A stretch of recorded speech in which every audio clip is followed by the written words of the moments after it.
Hello friend, जय श्री कृष्णा। आप सभी को राधे राधे। आज की इस वीडियो में हम आपको बृहस्पतिवार की बहुत ही सुंदर एक कथा सुनाने वाले हैं जिसके करने से आपकी सभी मनोकामना पूरी हो जाएंगी।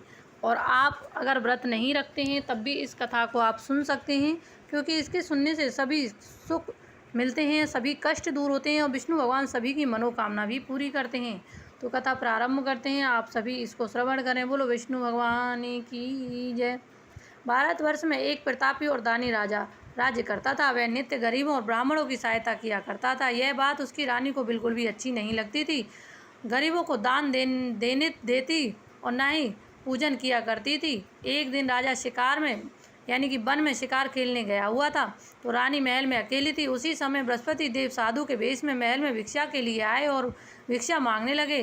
रानी कहने लगी, हे साधु महाराज, मैं इस दान पुण्य से तंग आ चुकी हूँ। मेरा पति सारा धन लुटाते रहते हैं। मेरी इच्छा है कि ये सारा धन नष्ट हो जाए, फिर ना रहेगी बाँस और ना बजेगी बांसुरी। साधी ने कहा, देवी तुम बड़ी विचित्र हो। धन संतान तो सभी चाहते हैं, पुत्र और लक्ष्मी तो पापी के घर में भी होनी चाहिए। यदि तुम्हारे पास अधिक धन है तो भूखों को भोजन करा दो, प्यासों को प्याऊ लगवाओ, फिर मुसाफिरों को धर्मशाला खुलवाओ। तो निर्धन अपनी कुंवारी कन्याओं को विवाह नहीं कर सकते, उनका विवाह करो और इन पैसों को शुभ कार्य में लगाओ ताकि तुम्हारा यश परलोक में फैले। परंतु रानी पर आदेश का कोई प्रभाव नहीं पड़ा। वह बोली, महाराज आप मुझे कुछ न समझाएं, मैं ऐसा धन नहीं चाहती जो जग में बांटती फिरूं। साधु ने उत्तर दिया, यदि तुम्हारी ऐसी इच्छा है तो तथा अस्तु, तुम ऐसा करना कि बृहस्पतिवार को घर लीपकर मिट्टी यानी कि पीली मिट्टी से अपना सिर धोकर स्नान करना, मिट्टी भट्टी चढ़ाकर कपड़े धोना। ऐसा करने से आपका सारा धन नष्ट हो जाएगा। इतना कहकर वह साधु महाराज वहाँ से अलोप हो गए। साधु के कहने पर रानी ऐसा ही करने लगी। रानी को केवल 3 बृहस्पतिवार ही बीते थे कि उसकी समस्त धन संपत्ति नष्ट हो गई। अब भोजन के लिए भी वो तरसने लगे। तब एक दिन राजा ने रानी से बोला कि रानी, तुम यहीं रहो, हम परदेश जाते हैं, क्योंकि हम यहाँ कोई भी छोटा कार्य नहीं कर सकते हैं। ऐसा कहकर राजा परदेश चला गया। वहाँ जाकर वह लकड़ी काट कर लाया, शहर में बेचा करता था। इस तरह वह अपना जीवन व्यतीत करने लगा। इधर राजा के परदेश जाते ही रानी दुखी रहने लगी। रानी और दासी।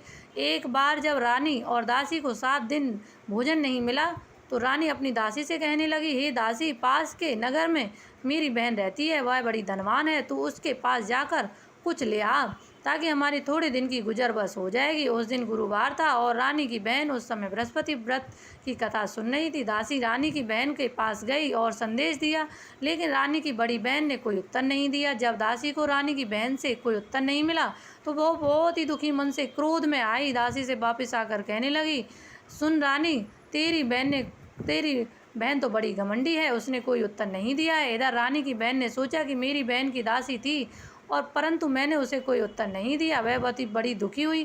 कथा सुनकर समाप्त करके अपनी बहन के घर गई और कहने लगी, हे बहन, मैं बृहस्पतिवार की कथा कर रही थी। तुम्हारी दासी मेरे घर आई थी, परंतु जब तक कथा पूरी नहीं होती ना ही उठते हैं, ना ही किसी के सवालों का जवाब देते हैं। रानी बोली, बहन तुमसे क्या छुपाऊं, मेरे घर में खाने तक को अनाज नहीं है। कहते कहते रानी की आंखें भर आईं। उसने दासी समेत पिछले 7 दिनों की अपनी कथा सुना डाली। रानी की बहन बोली, देखो, भगवान विष्णु बृहस्पति सबकी मनोकामना पूरी करते हैं, शायद तुम्हारे घर में भी अनाज रखा हो। पहले तो रानी को विश्वास नहीं हुआ, लेकिन बहन के आग्रह करने पर उसने अपनी दासी को अंदर भेज दिया। सचमुच देखा तो एक घड़ा अनाज का वहाँ मिला। वह बड़ी खुशी हुई। दासी रानी से कहने लगी, हे रानी, जब हमको भोजन नहीं मिलता था तो हम व्रत किया करते थे, इसलिए क्यों ना इनसे व्रत और कथा की विधि पूछ ली जाए ताकि हम भी व्रत करें। रानी की बहन ने सभी बृहस्पतिवार की विधि बता दी। उसकी बहन ने बताया कि बृहस्पति के दिन पीले कपड़े पहने, चने की दाल और मुनक्का से पूजन करें और दीपक जलाएं, व्रत कथा सुने और पीला भोजन ही करें, इससे बृहस्पति देव प्रसन्न होते हैं। व्रत और पूजन विधि बताकर रानी अपने घर चली गई। 7 दिन के बाद जब वह गुरुवार आया तो रानी और दासी व्रत रखा घुड़सवाल में जाकर चने गुड़ ले आई, फिर उससे केले की जड़ में पूजन करने लगी। अब पीला भोजन कहाँ से आवे, इस बात को लेकर दोनों दुखी रहने लगी। चूँकि उन्होंने व्रत रखा था इसलिए बृहस्पति देव उनसे प्रसन्न थे, इसलिए वह एक साधारण व्यक्ति का रूप धारण करा और 2 थाली ले आए और उनके घर दे गए। भोजन पाकर दासी और रानी बड़ी खुश रहने लगी। उसके बाद सभी गुरुवार को व्रत पूजन करने लगी।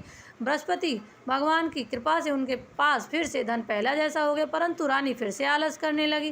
तब दासी समझाती है, देखो रानी, तुम पहले भी आलस किया करती थी, इस प्रकार आलस करती थी, तुम्हें धन सारा नष्ट हो गया, इस कारण सभी धन नष्ट हो चुका है हमारा। अब जब भगवान ने हमें दिया है तो इसको शुभ कार्यों में लगाइए।